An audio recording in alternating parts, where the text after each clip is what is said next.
Hello students, मैं विशाल गुप्ता आपका teacher. इस वीडियो में मैं आपको क्लास 12 सब्जेक्ट मैक्रो इकोनॉमिक्स का chapter number 10 government budget and the economy start कराने जा रहा हूं। ये इस चैप्टर का पार्ट 1 है। ठीक है स्टूडेंट्स, हम इसको कोशिश करेंगे 3-4 वीडियोस में कंप्लीट करने की।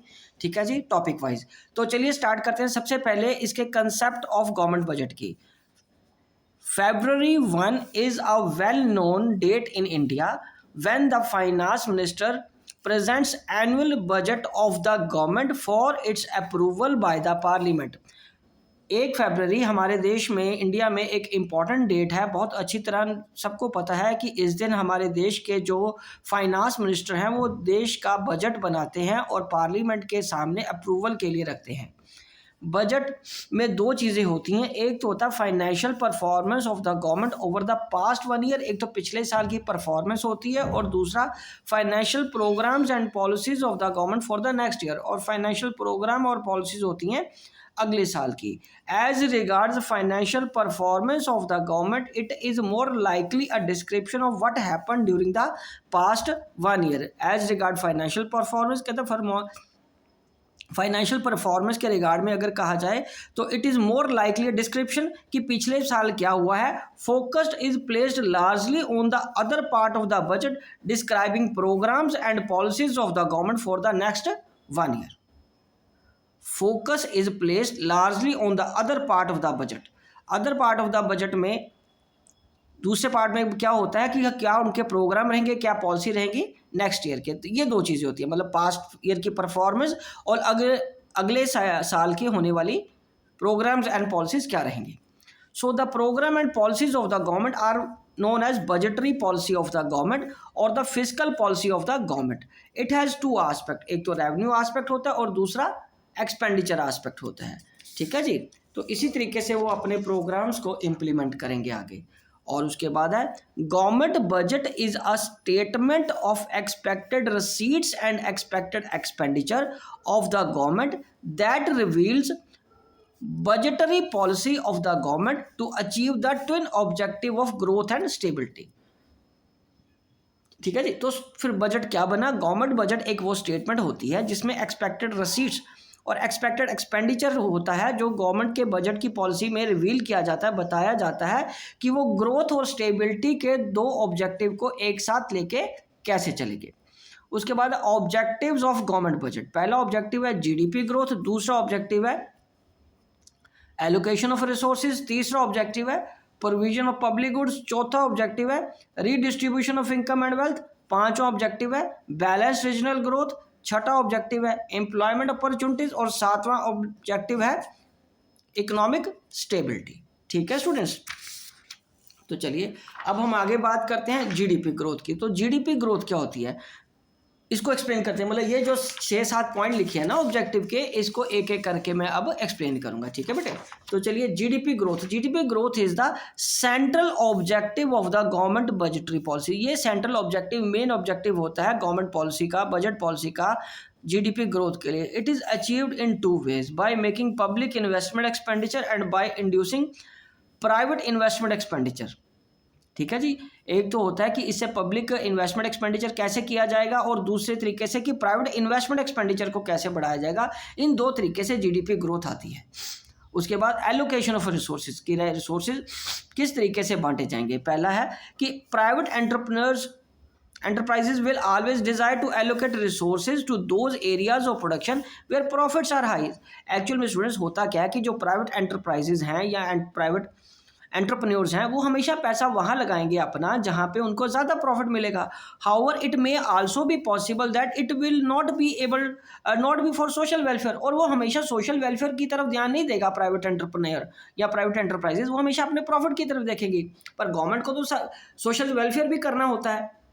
So through its budgetary policy, the government of a country directs the allocation of resources in a manner such that there is a balance between goals of profit maximization and social welfare।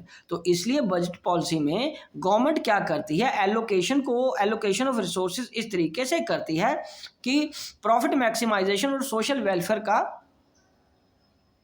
Proper तरीके से balance बना रहे दोनों का, ठीक है, कि profit maximisation भी होता रहे, प्रॉफिट भी आता रहे, क्योंकि प्रॉफिट नहीं होगा तो सोशल वेलफेयर कैसे कर पाएंगे, क्योंकि सोशल वेलफेयर करने के लिए भी तो पैसा चाहिए ना उनको, और वो प्रॉफिट से ही आएगा। So profit and social welfare दोनों को बैलेंस मेंटेन कैसे करते हैं सरकार बजटरी पॉलिसी में।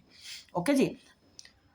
Production of goods which are injurious to health is discourage, तो इस तरीके से वो क्या करते हैं सोशल वेलफेयर के पॉइंट ऑफ व्यू से अगर बात करें कि जो ऐसे प्रोडक्ट जो इंजरियस हैं, सेहत के लिए हानिकारक है, उस पर वो हैवी टैक्सेशन लगा देती है, जैसे सिगरेट पे, जैसे लीकर पे, शराब पे। And on the other hand production of socially useful goods is encourage through subsidies, और जो सोशल के यूजफुल गुड्स हैं उनको वो सस्ते दाम पे भी देती हैं गुड्स को, जैसे पीडीएस सिस्टम लगा के राशन उपलब्ध कराना बिलो पॉवर्टी लाइन वालों को या गरीबी रेखा के आसपास रहने वाले लोगों को, ठीक है जी। तो तीसरा है provision of public goods. So public goods कौन सी होती हैं? पब्लिक गुड्स होती हैं जो हम सब यूज़ करते हैं लॉ एंड ऑर्डर से रिलेटेड, जैसे पुलिस सर्विसेज, स्ट्रीट लाइट की services for example. So supply and demand forces in a market economy don't allow enough production of public goods. These are those goods which satisfy collective need of the people, ठीक है। Supply and demand forces है in a market economy don't allow enough production of public goods, वो इतना allow नहीं करते, enough allow नहीं करते कि प्रोडक्शन ऑफ पब्लिक गुड्स हो सकें। So these are the goods which satisfy collective needs of the public, और ये नीड ज़रूरतें ऐसी हैं जो सबके लिए कलेक्टिव नीड के लिए। अब हर कोई अपनी अलग से स्ट्रीट लाइट तो नहीं लगाएगा, हर कोई अपनी अलग से पुलिस तो नहीं रखेगा, ठीक है। It is through budgetary policy allocation of funds that these goods are sufficiently provided to people. तो ये जैसे रोड्स हो गए, स्ट्रीट लाइट्स हो गए, ठीक है जी, ये सारी चीज़ें फिर बजट में इनकी प्रोविजन ली जाती है और सफिशिएंट पैसा रखा जाता है सरकार द्वारा इन चीज़ों के लिए जो सबके लिए कलेक्टिव यूसेज की चीज़ें हैं।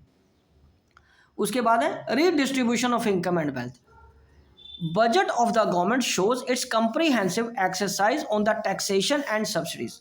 बजट जो है गवर्नमेंट का वो एक विस्तार पूर्वक एक्सरसाइज है जिसमें टैक्सेशन और सब्सिडीज के बारे में भी बताया होता है। So the government uses fiscal policies of the taxation and subsidies with the view to improving distribution of income and wealth in the economy. The government जो है वो फिजिकल इंस्ट्रूमेंट्स को यूज़ करती है टैक्सेशन और सब्सिडीज़ का इस्तेमाल करते हुए इम्प्रूव करने के लिए distribution of income and wealth के सिस्टम को देश में। सो इक्विटेबल डिस्ट्रीब्यूशन, समान डिस्ट्रीब्यूशन होना चाहिए इनकम का और वेल्थ का, ये एक साइन है सोशल जस्टिस का, which is the main objective of any welfare state as in India. तो इक्विटेबल डिस्ट्रीब्यूशन करना एक वेलफेयर स्टेट, इंडिया जैसी वेलफेयर स्टेट के लिए बहुत ज़रूरी है। ये ना हो कि इनकम का मैक्सिमम पोर्शन अमीर लोगों के पास चला जाए, वेल्थ का मैक्सिमम पोर्शन अमीर लोगों के पास चला जाए और गरीबों के लिए कुछ ना मिले। तो इसलिए सरकार हायर इनकम वालों को टैक्स लगाती है और गरीब लोगों को सब्सिडाइज्ड गुड्स मुहैया कराती है, अवेलेबल कराती है। So distribution of income and wealth is improved in two ways. ये किस तरीके से इंप्रूव की जा सकती है ये मैंने आपको बताया, imposing taxes on rich and giving subsidies to the poor and by supplying food grains to BPL population at lower price by public distribution system, PDS system, जिसको राशन कार्ड वगैरह बोलते हैं, ठीक है ना जी। चलिए fifth point, balanced regional growth. Balanced regional growth का मतलब है कि budgetary policy places priority on the development of the backward region in the country. This is achieved through liberal tax laws for the backward regions. ठीक है जी। Budgetary policy क्या होती है, वो उसमें पहले प्रायोरिटी इस तरीके से दी जाती है कि बैकवर्ड रीजन्स की भी डेवलपमेंट हो। और ये किस तरीके से किया जा सकता है, लिबरल टैक्स लॉज करके बैकवर्ड रीजन में टैक्सेस के रेट्स को कम करके, ताकि वहाँ पे प्राइवेट एंटरप्राइजेज इस्टेब्लिश करें अपने बिजनेस को। Establishment of special economic zone बना दिए जाते हैं बैकवर्ड रीजन्स में थ्रू लिबरल टैक्स लॉज में be cited as an example. इसकी भी एक एग्जाम्पल ये भी है, ठीक है जी। उसके बाद employment opportunities. Budgetary policy focus on the generation of employment opportunities through the investment in the public enterprises. और ये किस तरीके से एम्प्लॉयमेंट अपॉर्चुनिटीज भी क्रिएट करती हैं पब्लिक एंटरप्राइजेज में, बजट में इसकी प्रोविजन ली जाती है। So budgetary provisions are made for schemes like मनरेगा, Mahatma Gandhi national rural employment guarantee act जैसी स्कीम्स लगा के पूरे सेक्शन ऑफ द सोसाइटी को, ठीक है, पूरे सेक्शन ऑफ द सोसाइटी को रोजगार दिया जाता है for some minimum period. Okay जी। इकोनॉमिक स्टेबिलिटी कैसे आएगी? Free play of the market forces are bound to generate trade cycles called business cycles. तो उसको हम क्या बोलेंगे? Business cycles. ओके जी। These refers to the phases of recession, depression, recovery and boom in the economy. तो economic जो stability है वो free play of market forces का रहेगा ट्रेड साइकिल्स में, जिसको कि हम बिजनेस साइकिल कहेंगे, जिसमें मंदी, तेजी, उतार चढ़ाव आते रहते हैं। The government of the country is always committed to save the economy from the business cycle. और ये गवर्नमेंट की ये जिम्मेदारी बनती है और वो इसके लिए कमिट भी रहती है, ठीक है, कि वो किस तरीके से इकोनॉमी को इन बिजनेस साइकिल्स से बचा के रखे ताकि कीमतें इतनी ज़्यादा ना बढ़ें। So budget is used as an important policy instrument to correct the situation of deflation and inflation to make the economy stable.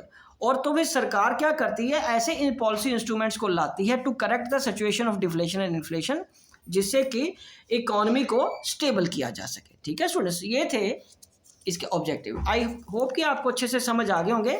ठीक है, अब मैं आपको बजट का एक स्ट्रक्चर बताता हूँ जिसको हम एक फ्रेम बोलते हैं। आप ये देखिए, मैं आपको थोड़ा सा व्यू पॉइंट थोड़ा ऊपर करके बताता हूँ। ये रहा हमारा बजट।